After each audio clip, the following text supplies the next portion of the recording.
All right, we are going to call this meeting to order. Are we ready? Oh, we're not ready. We are not calling the meeting to order. We have sound. I can hear you now. Thank you, Kelly. Recording in progress.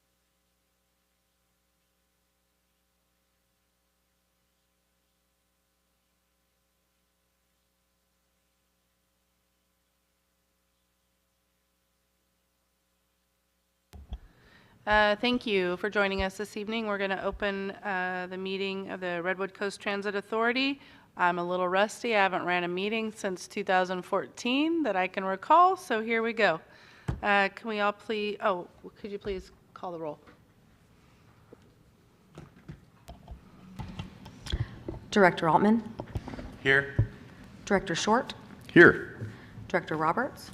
Here. Director Schlong. Here. Please stand for the Pledge of Allegiance. I pledge allegiance to the flag of the United States of America and to the republic for which it stands, one nation under God, indivisible, with liberty and justice for all. All right.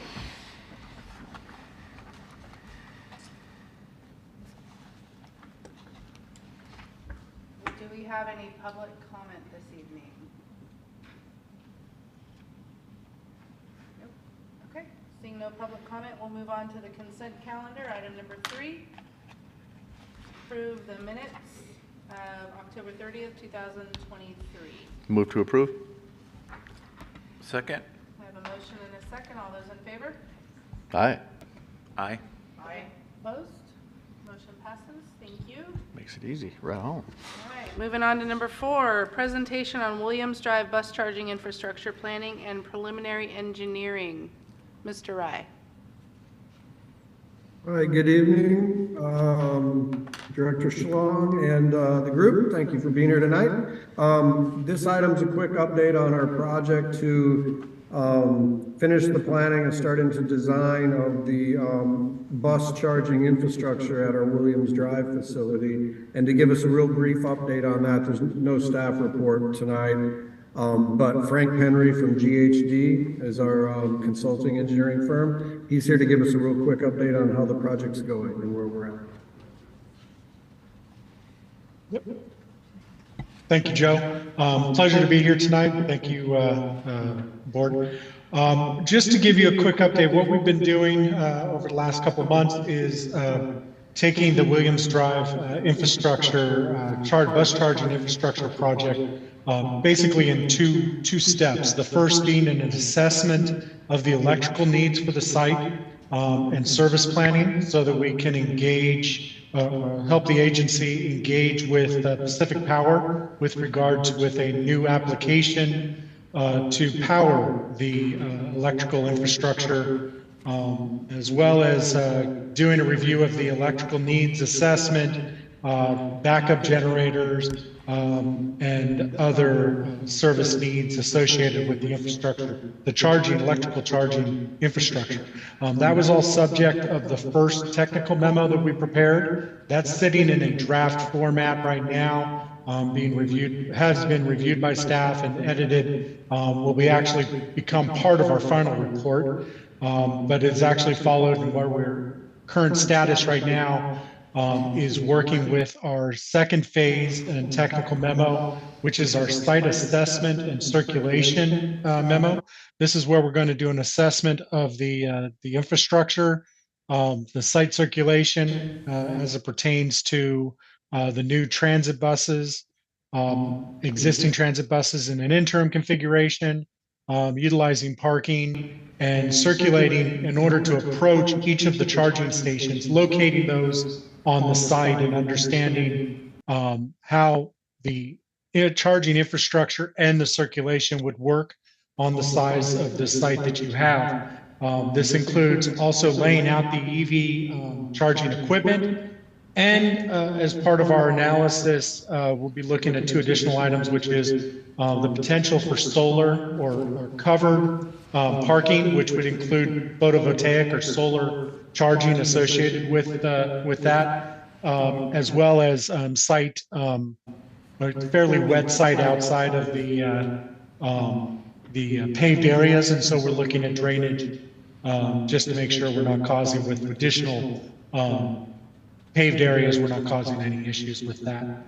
That site circulation will continue to about a preliminary design plan level, 35%, and that'll become part of the second memo, which will then be part of the final report to the project. Right now, we are the next steps essentially is working with work Joe and his team with regard to the development of the application with Pacific Power to get that process started. There's some electrical infrastructure needs outside of the fence, and then how that gets drawn onto the site. That layout is being discussed now and then coordinated so that we can move forward with that application and understanding how the site will circulate given that infrastructure equipment placed on the facility. Hopefully that was quick enough or enough information for you. Thank you. Are there any questions from the board? No? Any follow-up, Joe? I would just say, what do you predict, because I have a little spiel after that, but do you predict us getting through phase 2 by like the end of January, or what's the timeline on the project, Frank? Yeah, we believe that, working within the confines of what we have as far as the information, working with the selected vehicle vendor, that's gone a little bit, trying to get that, make sure we're getting that exact vehicle turning template so that we can model that vehicle very specifically on your site. Yeah, I'm looking to actually be able to get that second memo to you for review within the first part of January. Okay, that would be great. And that sets us up well, just kind of where this fits in the bigger picture of the project timeline. This project received a large sum of funding from the TIRCP, TIRCP, Transit Intercity Rail Capital Program. For funding, the portion that Frank's working on now is not funded by that. But for the next step, we will submit the plan is we'll submit our first allocation request for TIRCP funding in the spring, maybe in the February or March. So it'll be good to have the work that's been done over the fall and winter as background materials for that request. And then that request would be to submit for the funds we require to take us all the way to bidding, so through final design of the project. So that's the plan, and then that work will, from where we stop at this point, which is, less than 30 for sure, like Frank said, probably more like 10 or 15%. From there to final design we'll do in next fiscal year. So the project's not far off. This is the first of our 2 major capital projects that we're taking on. Do we have any public comment? Seeing none, we will move forward to item number 5. We have a resolution to adopt, to approve the allocation plan. A resolution to adopt to approve the allocation plan for funding from Del Norte LTC to augment existing funding. Joe? Thank you, Vice Chair Schlong. This is exciting news, and this is good news. It was kind of worded dryly, but RCTA is receiving a robust allocation of additional funding. So beyond the TIRCP money that we just talked about on the last item, for state budget, Governor Newsom and the legislature included a significant sum of money to support the state's transit agencies, many of which are struggling from residual effects from the pandemic and still not, you may have heard of the term fiscal cliff, still not doing well and facing some serious funding shortfalls. RCTA, and to a lesser extent, but we're real happy to receive the funding. So we were notified fairly recently that the local transportation commission, in our case, will receive an allocation from starting this year and for the next 4 years, I believe, 4 or 5 years, but most of the money's in the first 2 years of additional TIRSIP funds, mostly TIRSIP funds, that can be used for capital projects that need additional funding, or under certain circumstances, which with a lot of justification can be used for operating. Because you may have heard of some of the larger, for example, BART agencies that are really hurting for operating money. So it was set out to be flexible to meet whatever funding shortfall needs the transit agency may have. In our case, we feel it's easier and better to put it towards our capital projects, that a couple of which still seem to be slightly underfunded, especially in today's environment, rather than go apply for operating assistance and then maybe come up short for these capital projects. So the sum that RCTA is to receive out of this one-time assistance is $3.75 million over the 4 years of the SB 125 period. We propose, if you look on page 2 of your staff report, this would be in addition to the $7.6 million that we received a year ago. We're just starting to get ready to spend. It takes a while. The funding does move slowly. So this is great. Within that 7.6, we identified immediately that we're short on the bus money because I was just at a conference. We have an order on the docket and a couple of agenda items down tonight to order our first electric vehicle. They really went up in cost. They're way more expensive than originally requested in that first TIRSIP application. So we need some money for those. And then the design and construction of the downtown transit center looked to be a little bit underfunded as well. So staff is recommending that we apply these new monies towards those two projects, the purchase of additional and increased cost electric buses and additional money for design and construction of the transit center. The next steps with this is we brought it to this board, to our board, to make sure that we have consensus on what to do with the money and a unified direction. The next step's actually done by the Transportation Commission.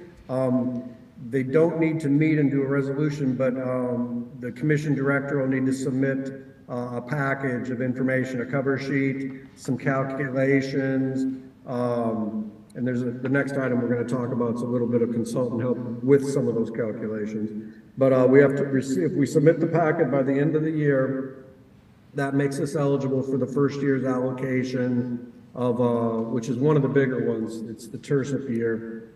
And then, so if you look on the last page of your staff report, you'll see how these additional funds kind of slot into the other ones. Hopefully you can see that. So I tried doing a shading deal. So the non-shaded cells are what we received a year ago in the main TIRSIP grant for the 3 projects, which are transit center, purchase electric buses, and charging stations, which is a shortening of the Williams Drive project. So the idea is the yellow, which is the lion's share of this new money, is through the TIRSIP program. That would go towards the electric buses partially, and then the transit center. The green shaded one is actually the small, and isn't this how it usually goes, the smaller amount of money that's causing us the most work.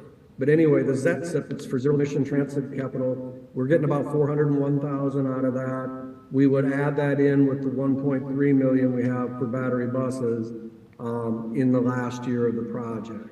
Of the programming in fiscal year 26-27. But that ZETSIP money actually requires we do mapping and analysis of priority populations. So the next item is to get some planning assistance with that so that we can submit a compliant allocation request package to DNLTC, and they can submit it to the state. But this shows the new money and what staff recommends we apply it to, and I'll take any questions you may have. My quick question is just confirming that I read the report correctly. You want to add $2.2 million to the electric bus budget and $1.556 to the transit center? That's correct. Okay, thank you. Any other questions from the board? Any public comment? Ms. Layton?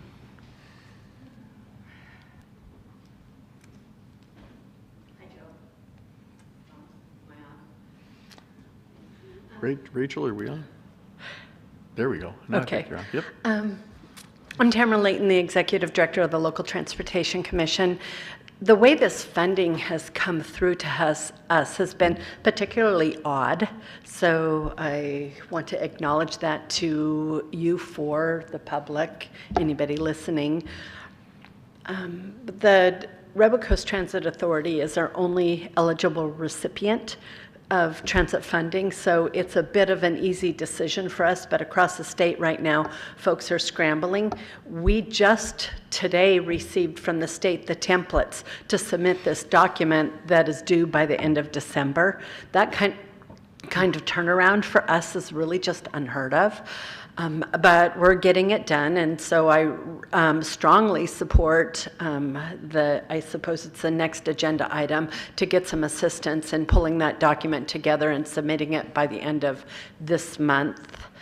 The priorities in my perspective, may not be Joe's, but I think it is, in my perspective, the priority is to fully fund the transit, the transit center, the new transit center. Make sure that really is done right.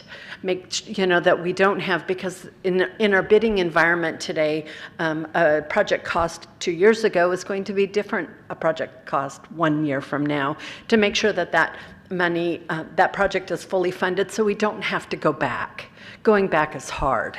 And that's a project that's going to be somewhat finite. You build it, it's done. Where purchasing buses is a project that is just going on and on and on and on. We're never going to finish purchasing buses. It's just going to be for now and forever. It always has been. I mean, in the same way that you expect your own personal vehicle, you're never going to be done arranging for transportation for yourself. And we're never going to be done with that for our transit riders. So those are the priorities. It's really come at us in an odd direction. Joe and I it's a mandate for this funding that we collaborate, but we collaborate all the time anyway. There's, barely a week and certainly not a month that goes by that Joe and I aren't talking about something. And so I totally support the priorities of Redwood Coast Transit Authority for this. I look forward to working with the consultant he has in mind, the RCTA team, to get this document together and submitted by the end of the year, and just move through the paperwork. A part of the paperwork is 1% of the funding is eligible for administrative costs.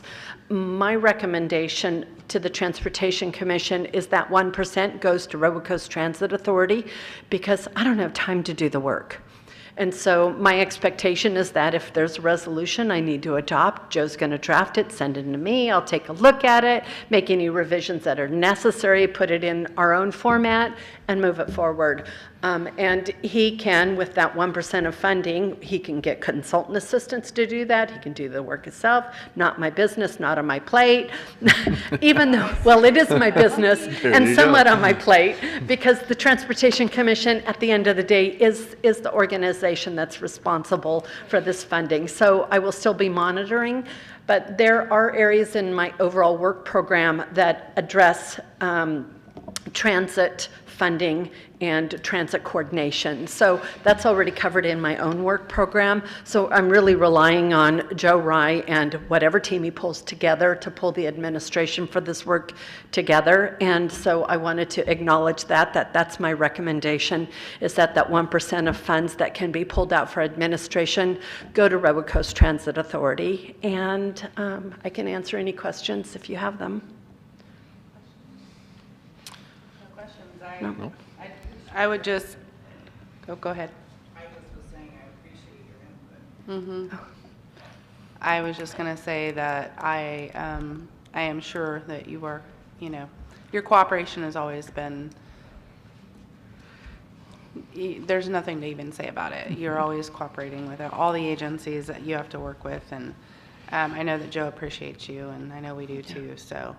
Well, I love that you're just delegating and, allowing Joe to get it done, so, Yeah, it takes a team here. Yeah. We're too little to not be working together. for sure. So thank you all. Thank you. Any other public comment? I forgot to ask, are we on Zoom? Do we get public comment on Zoom? I don't know if, normally we don't have anybody on Zoom with us, but I mean, Is anybody aware? Joe's Joe, here. can you tell if we have anybody on Zoom? Rachel says no. No? Look at Okay, there. thank you.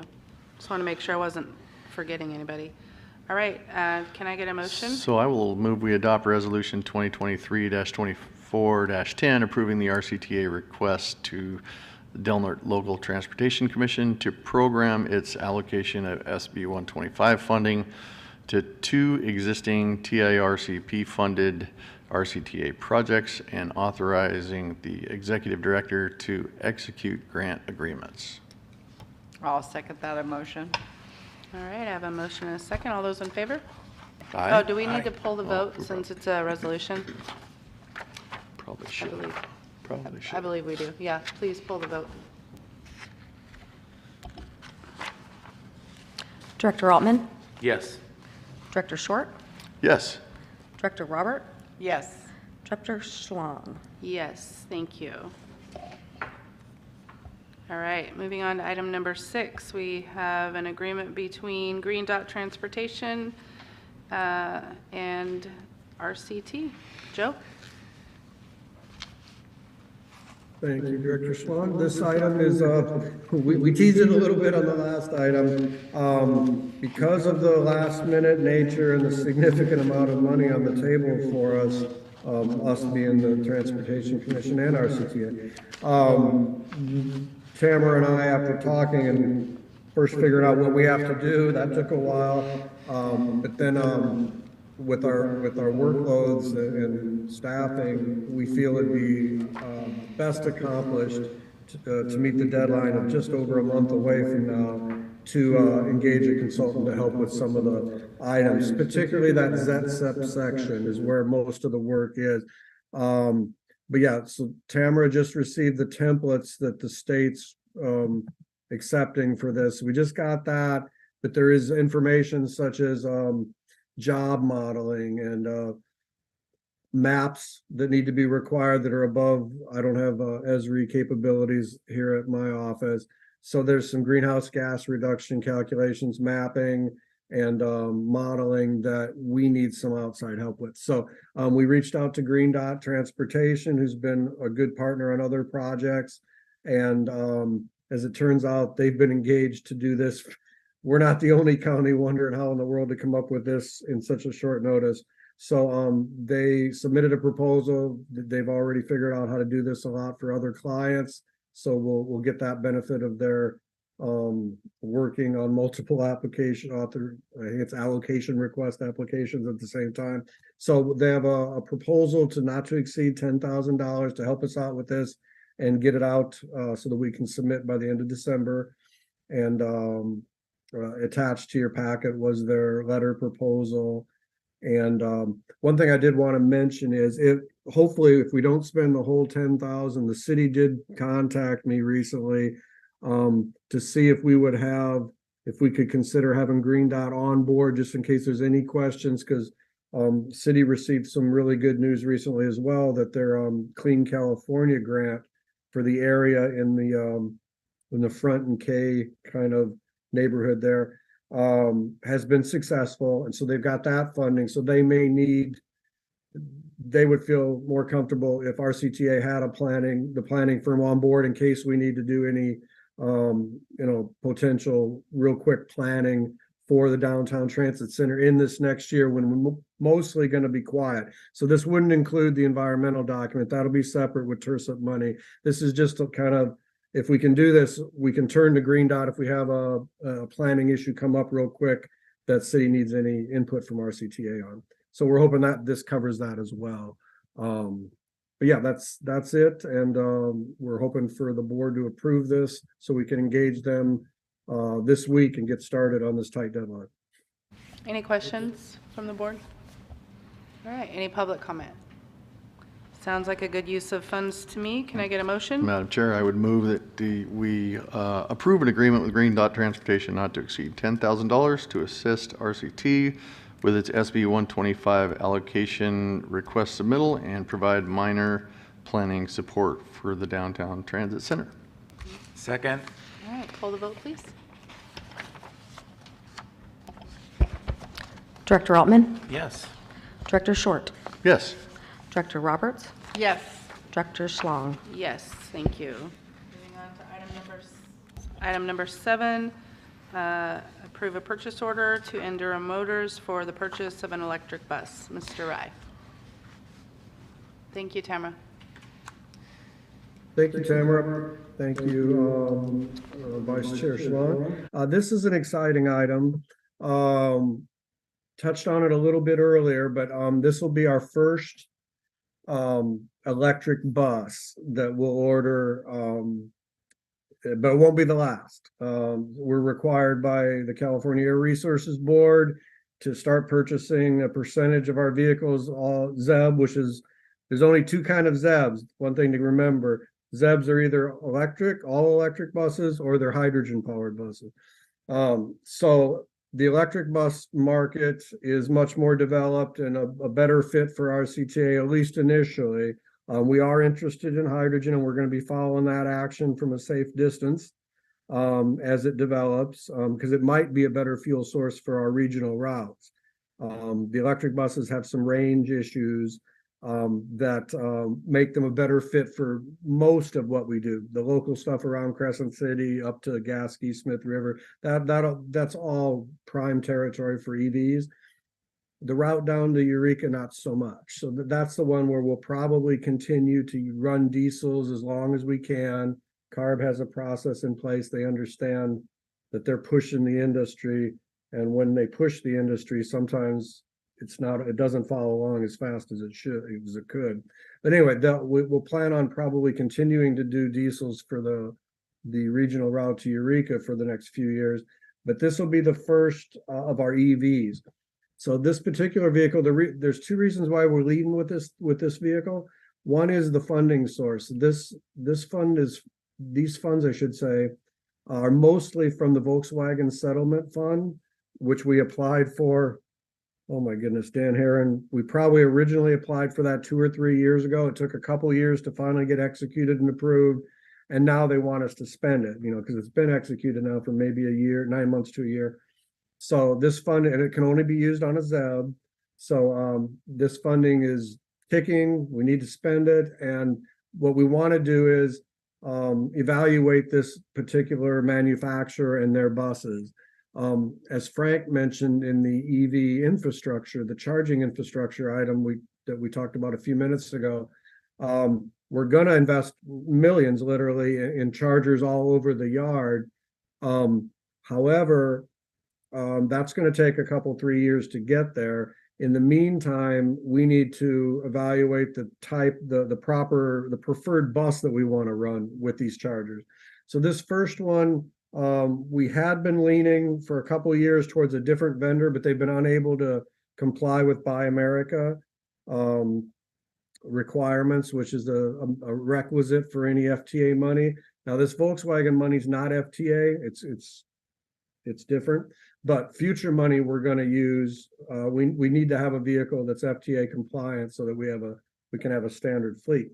So this vehicle will kind of be our pilot, and we'll be able to run it for a year or two before we order a larger quantity of vehicles. So if we don't like it, we have to find a different vendor. If we do like it, and hopefully this is our baby, this is our vehicle, then we can order more in about a year or so with that TIRSIP money that we talked about on the last item.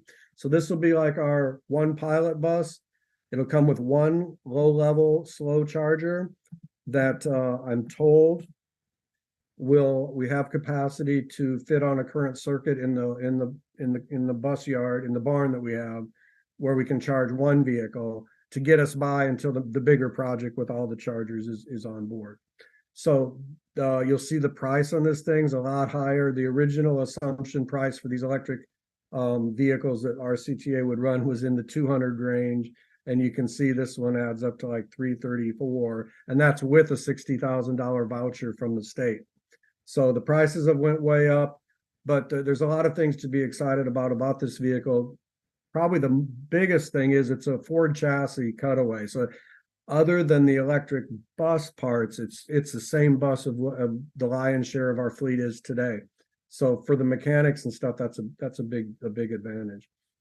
So we're asking you to approve a purchase order today to Coach West, which is the vendor of these Endera buses, for not to exceed $334,792. And we'll get that ordered, and we expect delivery on it. Because they've got their chassis from Ford, they're not as susceptible to the backlog that we've been suffering with for the last few years. So they expect they can deliver the bus to Crescent City in the fall, third quarter 24. So that's not bad. That's like 9 months, which is almost like the old days. So we're pretty excited about that. Any question? Questions? I move we adopt resolution 2023-24-11, approving the purchase order 2023-24-20 as stated by Mr. Rye. Do I have a second? I'll second that. Any public comment? Seeing none, can you please pull the vote? Director Altman, Yes. Director Short, Yes. Director Roberts, Yes. Director Schlong. Yes, thank you. Moving on to item number 8, update on the fare increase, public outreach plan, and implementation timeframe. All right, thank you, Vice Chair Schlong. This item we talked about at our last meeting on October 30th. And so this is just an update on the process. Nothing has happened really since, other than we've been kind of thinking it through and trying to balance it with our time constraints and stuff. So plus we want to make sure that we kind of understand our customers and their needs so that they don't get caught off guard. One of the things I've learned from talking with Fernando and our operations staff is most of our bus passes are purchased by social service agencies and then provided to their clients as a service to help them out. So any fare increase we do will have an effect on cash paying customers, ones that maybe don't get a free pass from one of their supportive agencies. But a big impact will be on the social service agencies themselves if we don't give them advance notice to budget a little more. So with that in mind, and the fact that it's winter time, staff is recommending to the board that we take it kind of slow with the fare increase, in that we work towards a decision in the spring, but that way we'll have time to alert the social service agencies through surveys and outreach over the winter so that they can budget for 24, 25, a little bit more money for their clients, because the passes will go up a little bit. So that's the thought. And then going deeper into that, we're envisioning a kind of a comprehensive strategy that includes some online surveying. I'd also like to have some printed out on board that can be given to passengers to fill out in person, and they can leave them with the driver or mail them to us. I'm thinking some sort of a postage paid postcard deal with a few questions on it.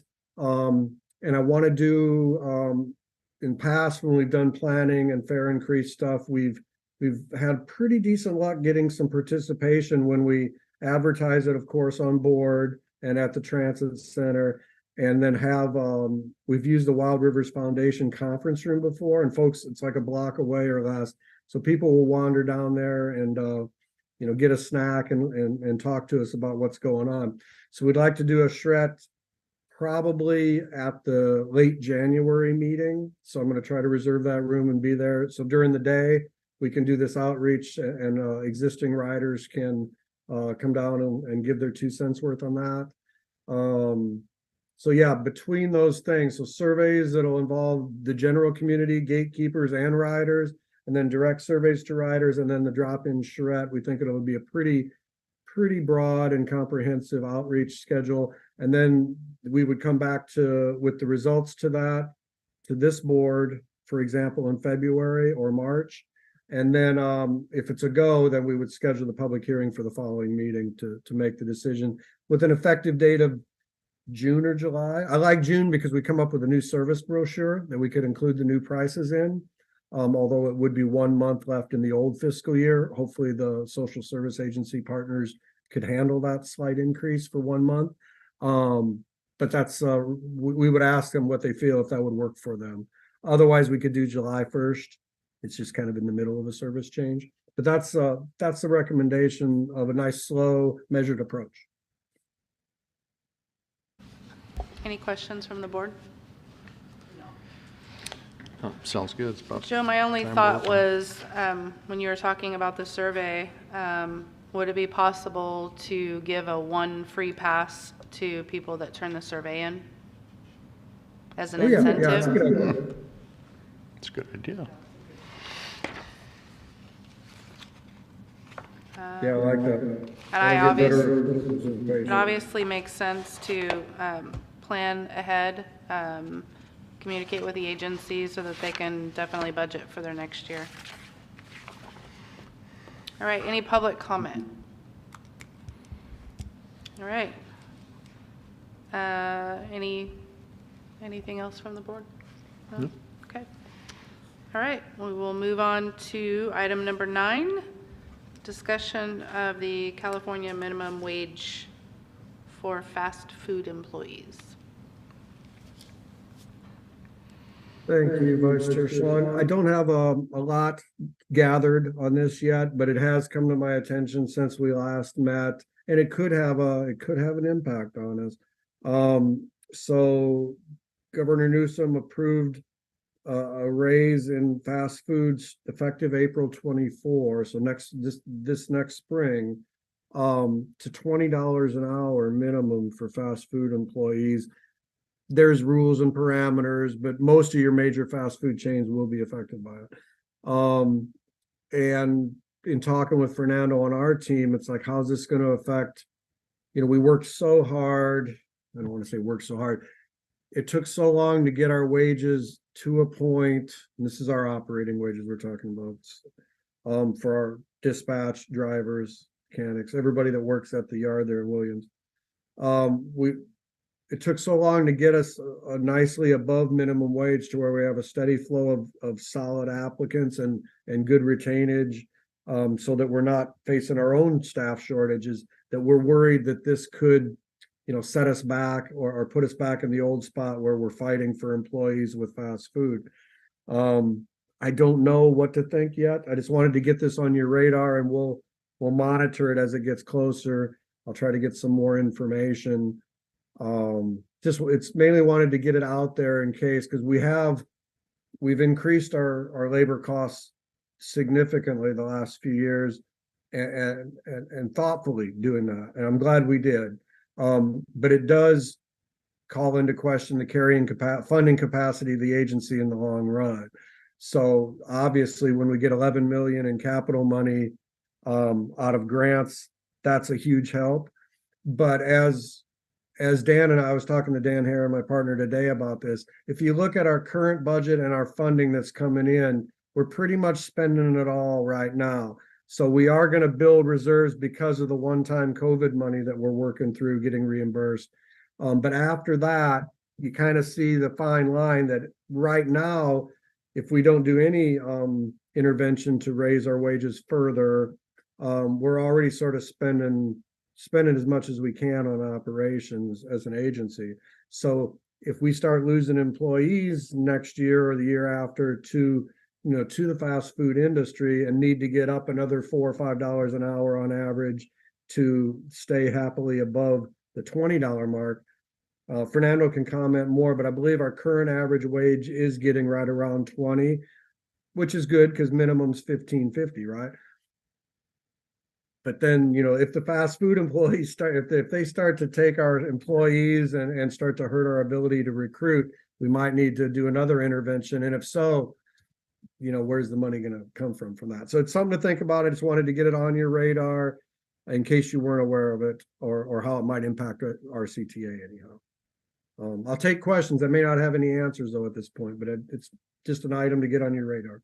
Well, it's not just fast food. Governor Newsom also signed into law, I think it's a minimum of $25 an hour for all healthcare related jobs and supporting jobs. So it's not something that's new. All agencies will be looking at how this affects our employees, but, you know, I don't see the needle moving much with budgets that agencies and organizations and local businesses have to work with. Anything from the board? Yeah, it's a familiar song. We're going to be all singing after the first of the year. Yeah. Try and make those adjustments, so. Yeah. Any public comment on this? All right, if not, we'll move on to number 10, management report.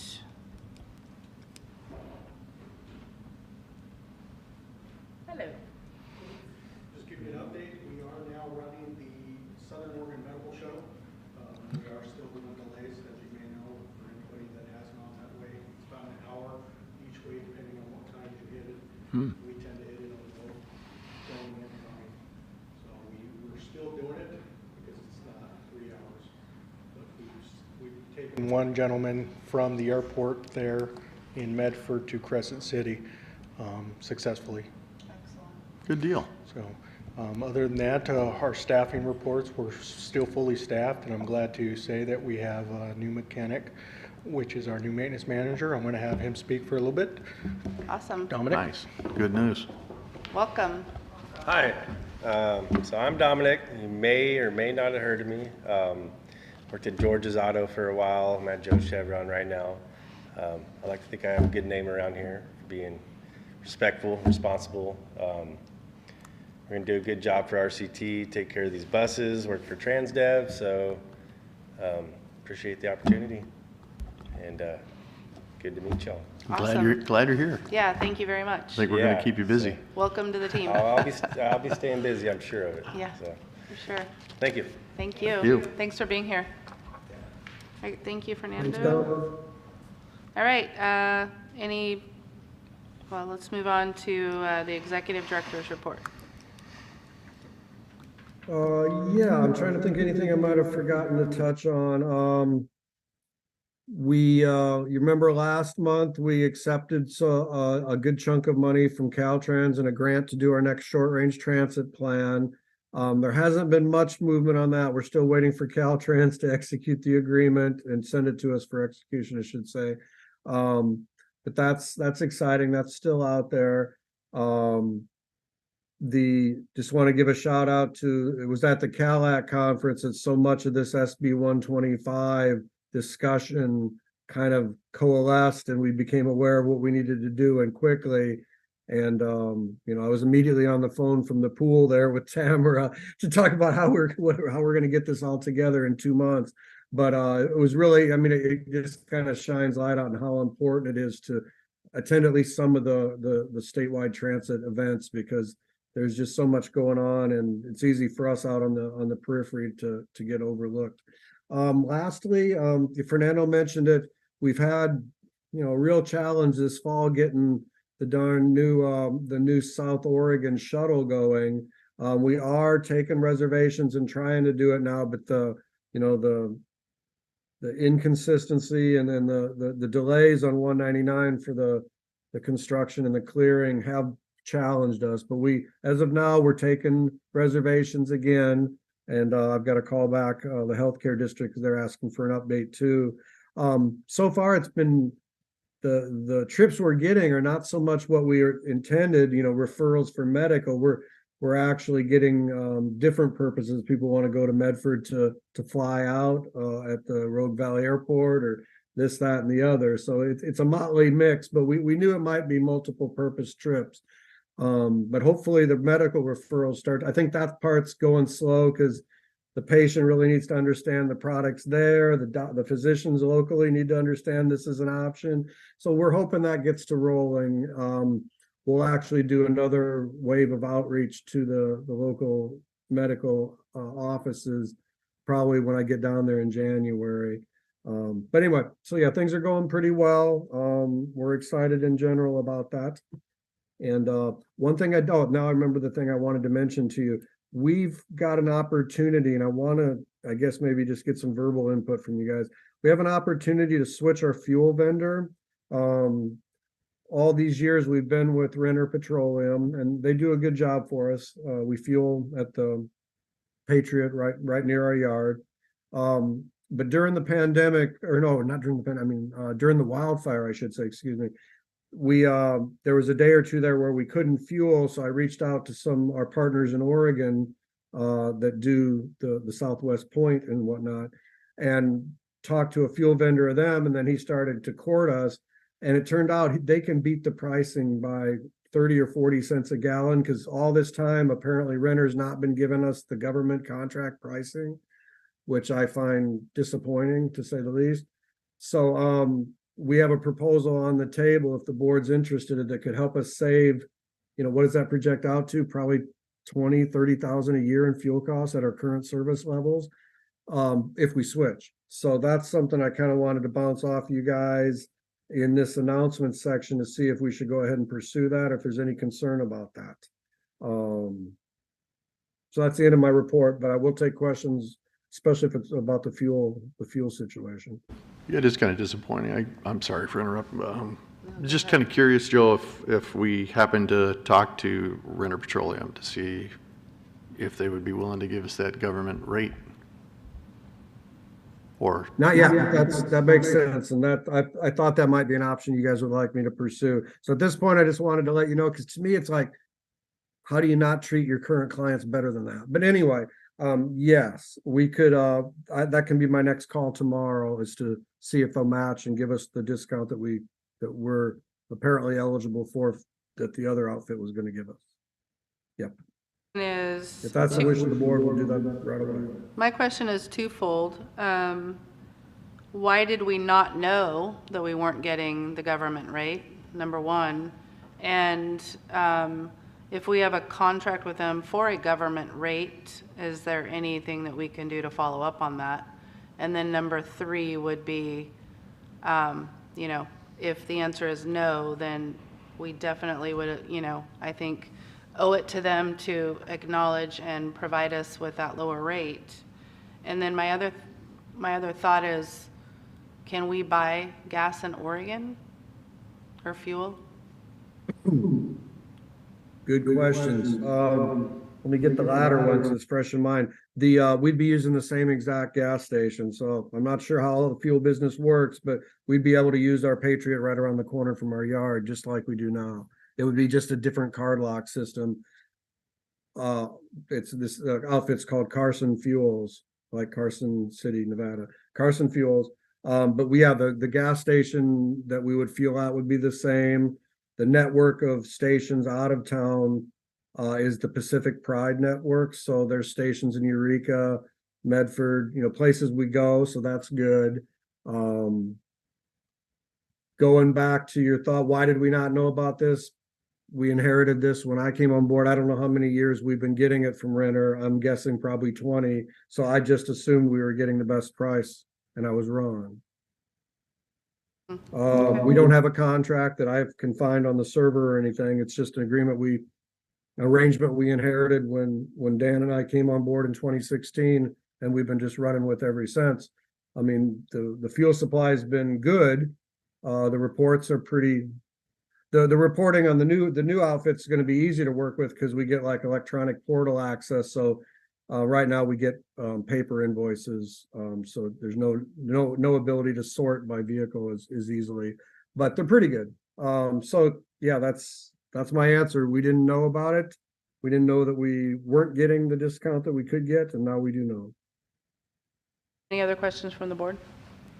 I would just say that it's continuously important to us to support local business. So if we can negotiate the rate that we're looking for, I think I speak for all of us, that's important to all of us. Thank you. All right, any public comment? All right, with that being the end of that, are there any announcements from the board? I would just say, Joe, the signatures you need tonight, I'm sure you can reach out to Joey, or do you need me to sign something? No, I can reach out to Joey, that's fine. Yeah, Okay, good thinking. and as a result of him missing tonight's meeting, we've all declared that he should probably be elected chair again. Yep, agreed. I'm just joking. I'm funny. Vice chair is a natural. Uh-huh, you're funny too. All right, thank you very much. This meeting is adjourned until our next board meeting on Monday, January 29th. And are we at 4:15 in January? It depends on LAFCO. If they're not meeting, yes, and that was our intent this time, but they did have their meeting this afternoon, so we couldn't do it. But yeah, hopefully, I'm gonna give you a firm hopefully on that, Kelly. Okay, all right, thank you. And if we're not meeting again, then Merry Christmas to everybody. Thank you. Merry Christmas. Thank you all.